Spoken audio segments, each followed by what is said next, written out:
Hello students, today we are going to start chapter number 2 statistics 12th commerce linear correlation.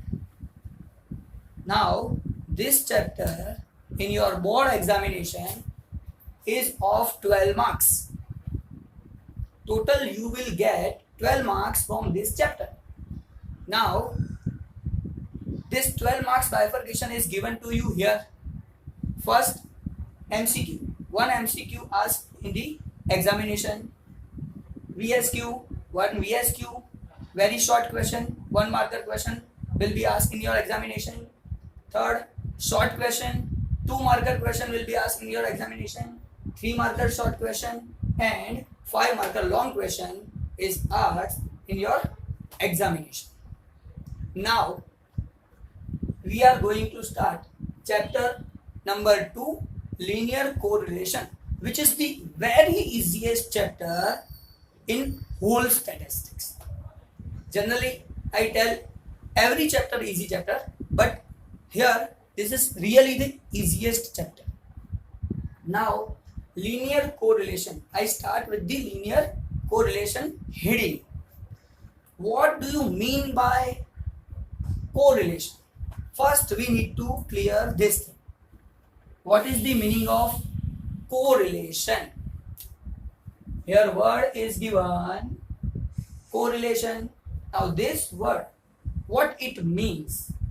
So first thing, correlation means relation. Because of that, one person, one variable, one attribute changes, due to that other also changes. If there is arise this type of relation, then there is the correlation. If two are connected,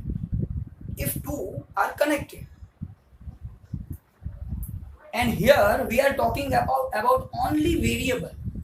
If two variables are connected, it means there is the correlation. So first of all, we are we need to clear about correlation. First thing is correlation, and second we will clear linear correlation. So here definition is given to you about correlation. Now first definition, correlation. What is mean by correlation? Here for what situation we are telling about, that is the correlation. So first thing I read here, if there are simultaneous changes in the value of two variable. Important thing is variable. In this chapter correlation, here we are talking about the two variables. Again I repeat, if there are simultaneous changes in the value of two variable due to, here two variables are changing, but why changing? Which are the reasons? So here given due to direct or indirect cause and effect, due to direct or indirect cause and effect, then it is said that there is correlation between two variables. Now we are going to understand this whole correlation definition. Here many important words are given, that is here two variable. Now what is meant by variable? Second question arises, due to reasons. Which are the reasons of changing? This changing, which are the reasons of this changing? Due to direct or indirect cause and effect.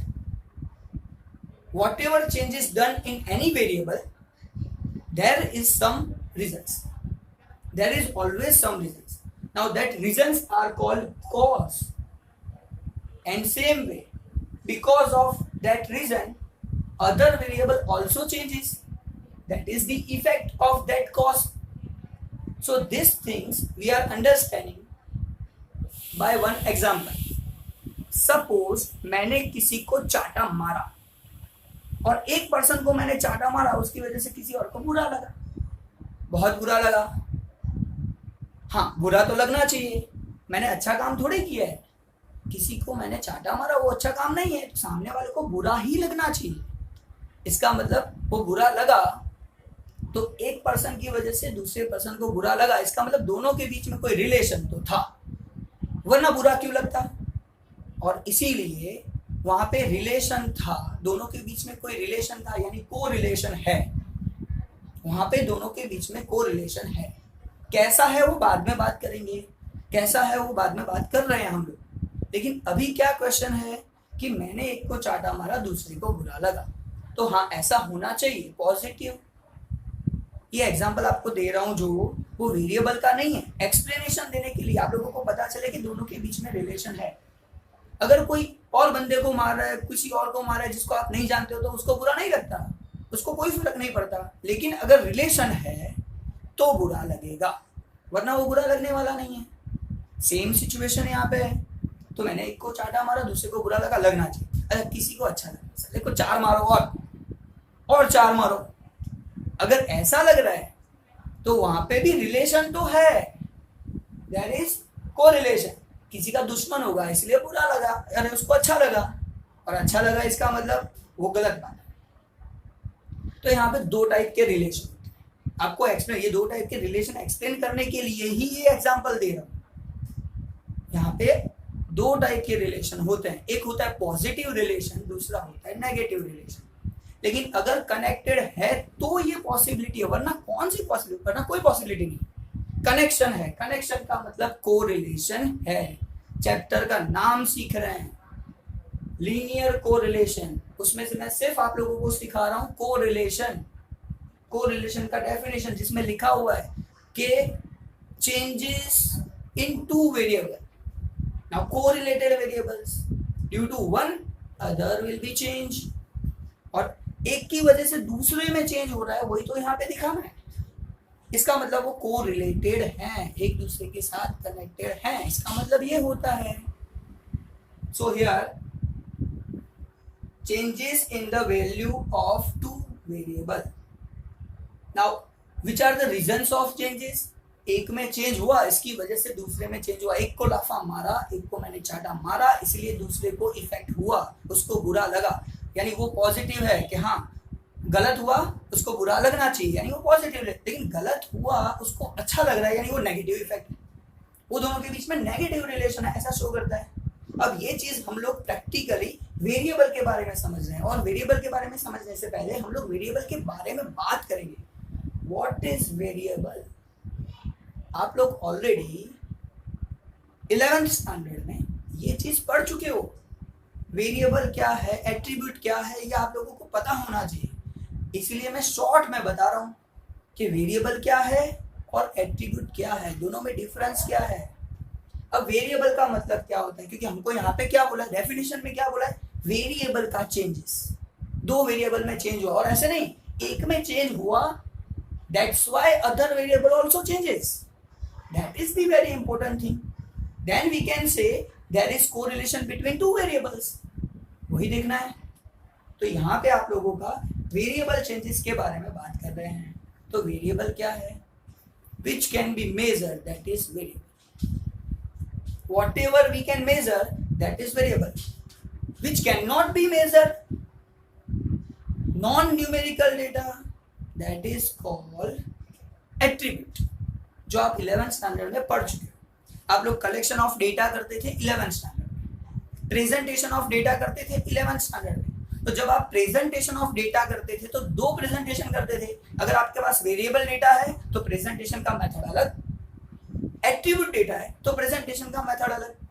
और यहाँ पे chapter का नाम है 12th standard में आपका linear correlation.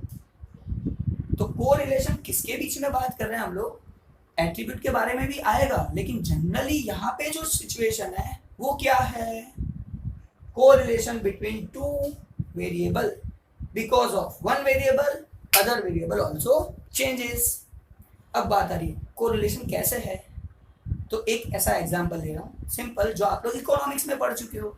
Economics subject में demand, supply, price, ये सिचुएशंस आती है जो आप लोगों को पता है, वो भी 11th में आ चुका है। एक सिंपल एग्जांपल, अगर प्राइस इंक्रीज हुआ तो डेफिनेटली आप सब लोगों को पता है प्राइस इंक्रीज हुआ तो सामने आपका डिमांड डिक्रीज होगा, लोग डिमांड कम करेंगे। प्राइस इंक्रीज हो गया, डिमांड कम होगा। इसका मतलब वहां पे रिलेशन तो है, दोनों के बीच में रिलेशन है, प्राइस और डिमांड, और दोनों वेरिएबल है। क्यों वेरिएबल है? हम लोग मेजर कर सकते हैं उसको, हम लोग डिसाइड कर सकते हैं प्राइस इतना रुपीस, प्राइस रुपीस में उसका यूनिट है, प्राइस यूनिट में है। सामने जो चीज डिमांड है वो केजी, लीटर, मीटर कुछ भी हो सकता है, तो वो भी हम मेजर कर सकते हैं। हम मेजर कर सकते हैं इसीलिए वो क्या है? वेरिएबल। और वेरिएबल के बारे में अगर बात करेंगे तो यहाँ पे टू वेरिएबल के चेंजेस की बात है, एक की वजह से दूसरे में चेंज हुआ, तो इसका मतलब है वो कोरिलेशन है, वहां पे कोरिलेशन है। को कनेक्टेड रिलेशन, किसी के साथ रिलेशन होना, कोरिलेशन, कनेक्टेड रिलेशन। अच्छा, सेम सिचुएशन आगे हम लोग बात करेंगे। यहाँ पे बात की प्राइस इंक्रीज हुआ and that's why supply also increase. अगर मैं प्रोडक्शन करता हूं, मेरी अपनी फैक्ट्री है, मेरे पास बहुत माल पड़ा है, सप्लाई करो, प्राइस बढ़ाए, सप्लाई करते रहो, कमाएंगे, मजा आएगा। तो प्राइस इंक्रीज हुआ, सप्लाई भी इंक्रीज हुआ। अब सप्लाई इंक्रीज होने का रीजन क्या है? प्राइस इंक्रीज होना। So price increase is the cause, reason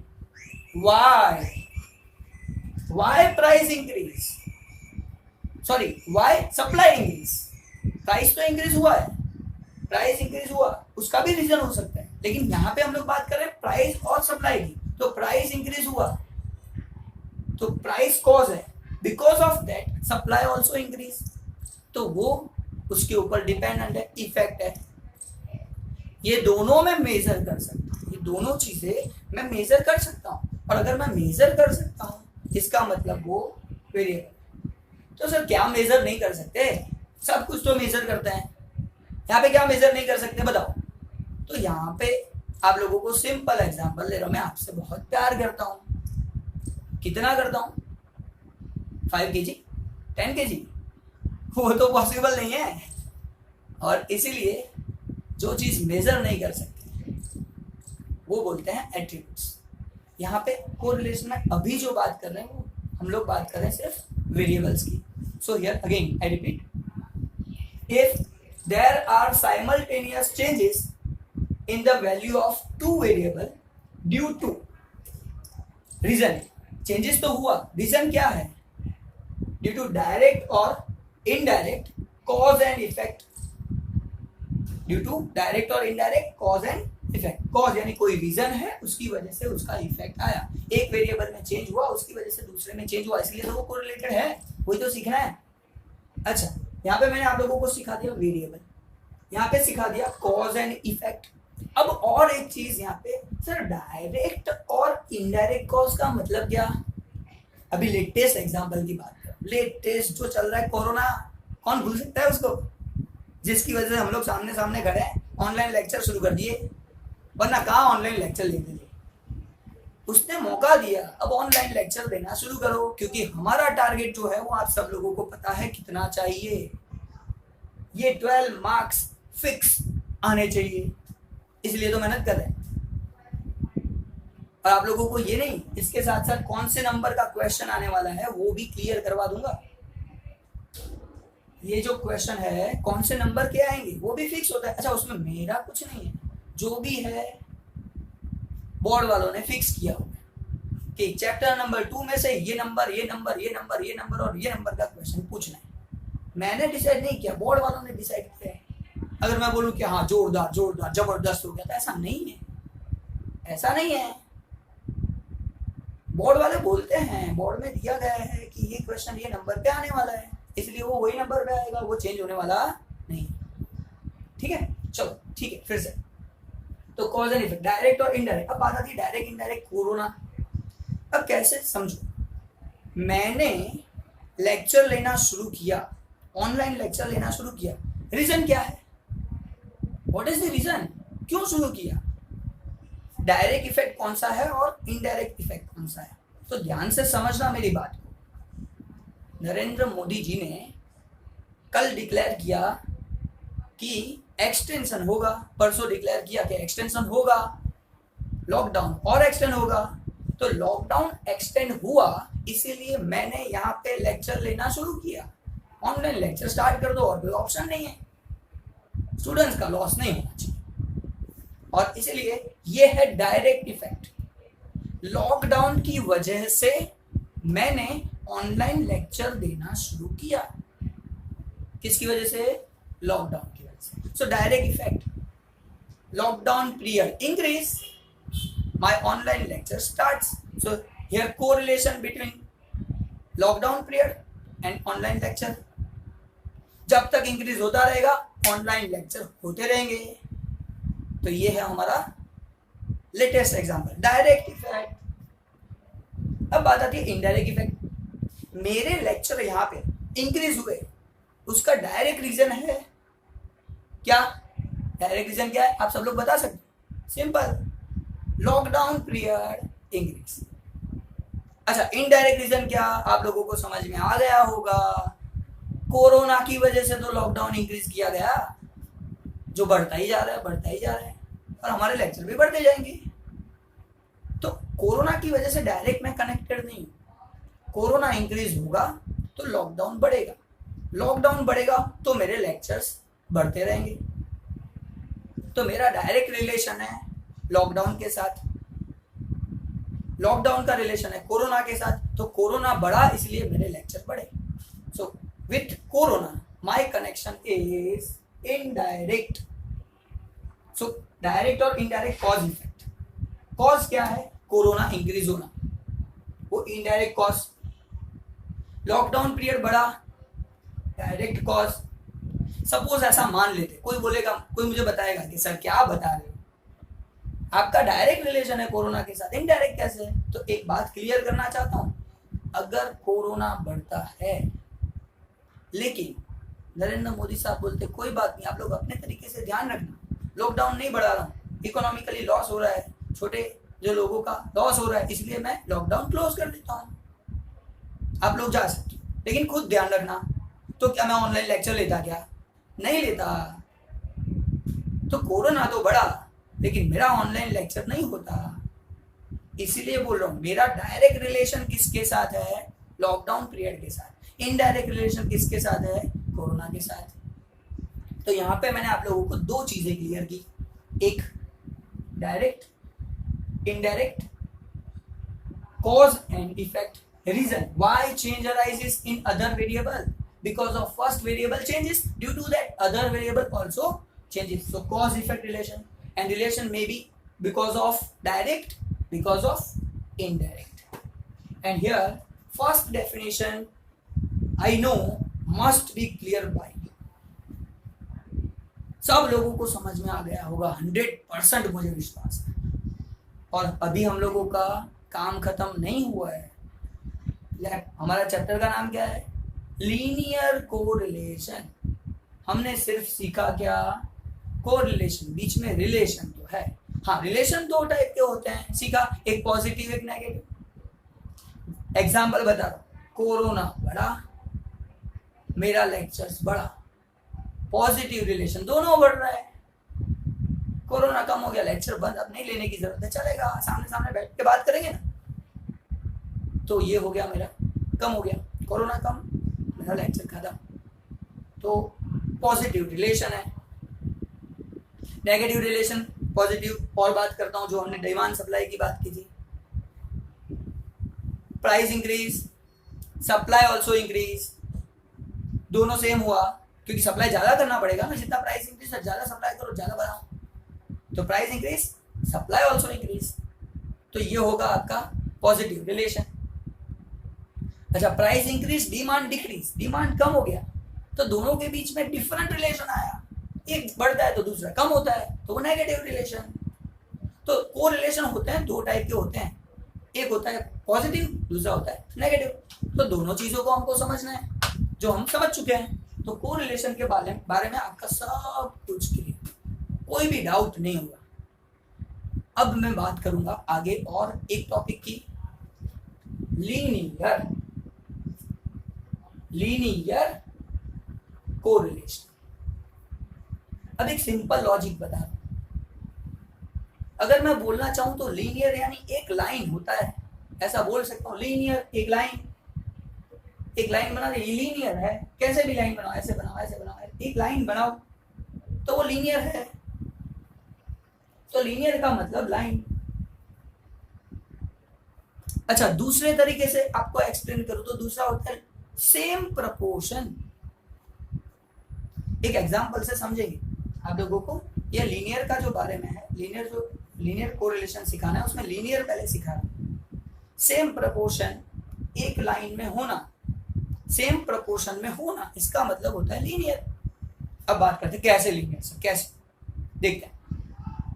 simple example से ले रहा हूं सिर्फ एक्सप्लेनेशन देने के लिए, जैसे आपको लीनियर का पता चल जाए बस। कोई चीज है जो मैं 100 रुपीज में 1 kg परचेस करता हूं,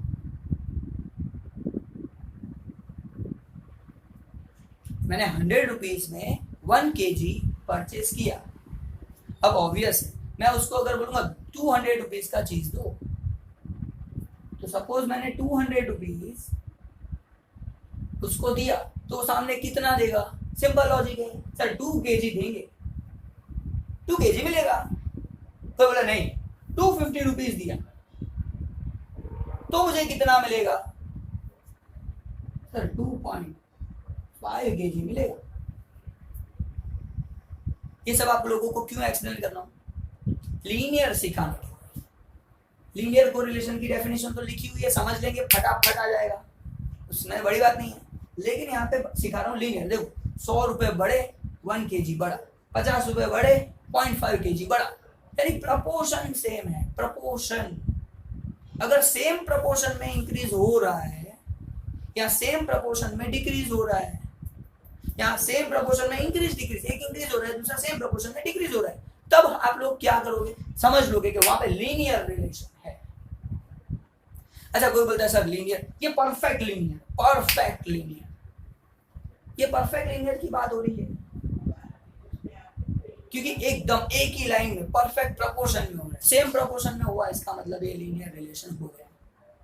अच्छा, अब जो मैं बात करने जा रहा हूँ, कभी कभी सेम प्रपोर्शन नहीं भी होता, थोड़ा बहुत आगे पीछे हो सकता है। एग्जांपल बता रहा हूँ, आपने 100 रुपए दिए और सामने 1 kg आपको गुड्स मिल रहा है, लेकिन सामने वाले की स्कीम चलती है, बोलते हैं सर अब 200 रुपीज दो, आपको 2 kg की जगह पे मैं 2.25 kg दूंगा। आपको पता है जैसे जैसे डिमांड ज्यादा करते हो, ज्यादा क्वांटिटी परचेस करने की बात करते हो, तो प्राइस समवॉट चेंज हो जाता है, या तो वही प्राइस में आपको चीज ज्यादा मिल जाती है, ये वही तो है। नया क्या है, सेम 250, मैंने प्राइस इंक्रीज किया 250, 50 रुपीज और इंक्रीज किया, तो वो बोलता है सर जी लीगली तो आपको 2.5 मिलेगा, लेकिन मैं आपको दूंगा 3 kg। तो देखने जाओ तो दोनों के बीच में रिलेशन तो है, लीनियर रिलेशन है, प्रपोर्शन जा रहा है, लेकिन थोड़ा प्रपोर्शन में डिफरेंस है, नियरर प्रपोर्शन है। ये दोनों का अगर रिलेशन देखने जाओ, ये फर्स्ट प्राइस यानी जो मैंने एक्सपेंस किया वो अमाउंट, और सामने आपका क्वांटिटी यूनिट रिसीव्ड, ये दोनों का अगर रेशियो देखोगे तो रेशियो अलग अलग है। हाँ, लीनियर रिलेशन तो है, लीनियर जैसा है, नियरर है, यानी उसको भी आप लीनियर बोल सकते हो, परफेक्ट लीनियर नहीं, लेकिन लीनियर है। ये परफेक्ट लीनियर, जितना प्रपोर्शन सामने इंक्रीज हो रहा है उतना ही सामने इंक्रीज हो रहा है, यानी ये परफेक्ट है। तो फिर से हम लोगों ने यहाँ पे बात की थी, कोरिलेशन दो टाइप के होते हैं, एक होता है पॉजिटिव, दूसरा होता है नेगेटिव। और यहाँ पे बात कर रहे हैं कि प्रपोर्शन लीनियर कोरिलेशन, लीनियर यानी एक ही लाइन में कोरिलेशन हो। इसका मतलब ये होगा कि अगर सेम प्रपोर्शन में हो रहा है यानी परफेक्ट रिलेशन, तो यहां पे मैं लिखूंगा ये दोनों का जो रिलेशन है, ये अमाउंट एक्सपेंडिचर जो मैंने किया वो और सामने जो यूनिट मिले वो, ये रिलेशन परफेक्ट रिलेशन, ये रिलेशन आपका परफेक्ट रिलेशन है। लेकिन अगर मैं बात करूं ये दोनों की, तो यहाँ पे लीनियर रिलेशन तो है लेकिन पार्शियली लीनियर है, partially linear, nearer proportion, perfect proportion नहीं, नियरर प्रपोर्शन। तो ये जो दोनों चीजें हैं, ये जो बात हो रही है हमारी, वो हो रही है पार्शियली कोरिलेटेड, और ये है हमारा परफेक्टली कोरिलेटेड। कोरिलेशन तो है, साथ में लीनियर भी है, क्योंकि प्रपोर्शन सेम है, या तो नियर प्रपोर्शन है। अब देखेंगे डेफिनेशन, 100% डेफिनेशन तैयार, आपको एक्सप्लेनेशन मिल जाएगा। याद करने के लिए तो थोड़ा मेहनत करना पड़ेगा। देखते हैं students, we are seeing definition. हमने ये तो समझ लिया, परफेक्ट, पार्शियल। अगर प्रपोर्शन सेम है तो परफेक्ट रिलेशन है, प्रपोर्शन थोड़ा डिफरेंट है तो पार्शियल रिलेशन है। नियरर कांस्टेंट प्रपोर्शन है, कांस्टेंट जैसा नियरर कांस्टेंट, तो सेम उसका हम देखेंगे definition. Linear correlation when the changes in the value of two correlated variable, in the value of two correlated variable, दो correlated variable का जो changes है वो have nearly constant proportion, nearly constant, constants के near है और perfect constant है, दोनों पॉसिबल है। ये दोनों perfect constant है, 100 rupees 200 जो हम सीख चुके हैं वो सब आपको पता है। तो ये नियरली कांस्टेंट है और ये परफेक्ट कांस्टेंट है। नियरली कांस्टेंट प्रोपोर्शन और constant proportion, then we can say that there is linear correlation. तब मैं बोल सकता हूं कि उसका रिलेशन लीनियर है। Again I repeat definition, when the changes in the value of two correlated variable have nearly constant proportion, then we can say that there is linear correlation between two variables. Now एक और बात, इसके अलावा हम लोग एक और चीज समझ चुके हैं। मैंने आपको बोला था, एक तो आपको वैल्यू से पता चलता है, दूसरा सर आपने बोला लाइन से पता चलता है। ये लाइन क्या है, कौन सी लाइन से पता चलता है? अब वो लाइन ड्रॉ करेंगे, लाइन का मतलब डायग्राम ड्रॉ करेंगे। अब देखेंगे डायग्राम में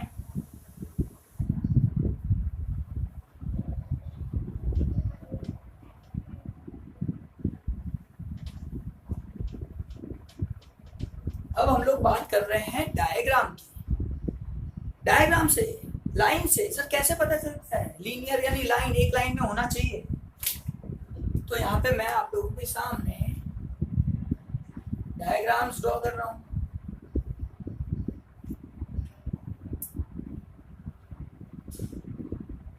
मैं डायग्राम ड्रॉ कर रहा हूं, उसमें पॉइंट्स बना रहा हूं,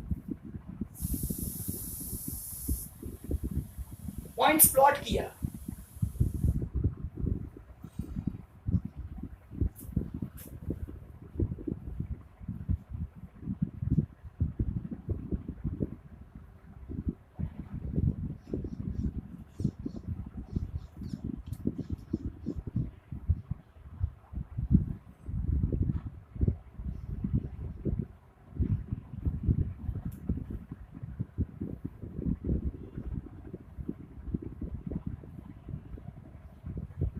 अब हम लोग ये डायग्राम के बारे में बात करते हैं, लाइन के बारे में बात करते हैं कि लाइन से कैसे पता चलता है वहां पे लीनियर रिलेशन है।